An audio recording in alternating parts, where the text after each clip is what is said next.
অসমৰ শিক্ষকসকলৰ বাবে এটা ভাল খবৰ আছে।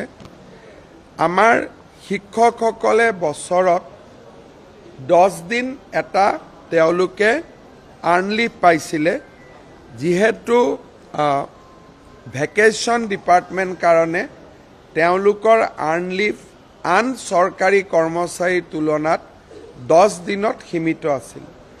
আজি আমি ৰাজ্যৰ শিক্ষকসকলক তেওঁলোকৰ আৰ্ণ লিভ বছৰত 10 দিনৰ জেগাত 15 দিনলৈ বৃদ্ধি কৰোঁ।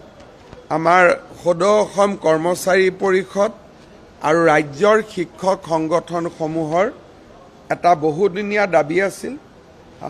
আমি এখন কমিটি গঠন কৰি দিছিলোঁ। কমিটিৰ ৰিকমেণ্ডেশ্যন মতে আৰ্ণ লিভৰ সংখ্যা 10ৰ পৰা 15 দিনলৈ বৃদ্ধি কৰা হয়। অসমৰ শিক্ষকসকলৰ বাবে এটা ভাল খবৰ আছে।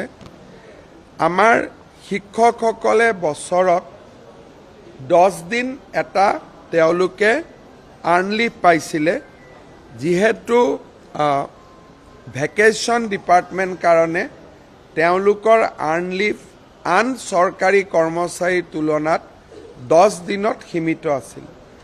আজি আমি ৰাজ্যৰ শিক্ষকসকলক তেওঁলোকৰ আৰ্ণ লিভ বছৰত 10 দিনৰ জেগাত 15 দিনলৈ বৃদ্ধি কৰোঁ।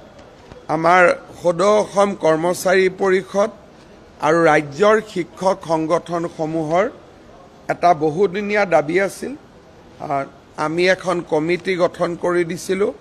কমিটিৰ ৰিকমেণ্ডেশ্যন মতে আৰ্ণ লিভৰ সংখ্যা 10ৰ পৰা 15 দিনলৈ বৃদ্ধি কৰা হয়।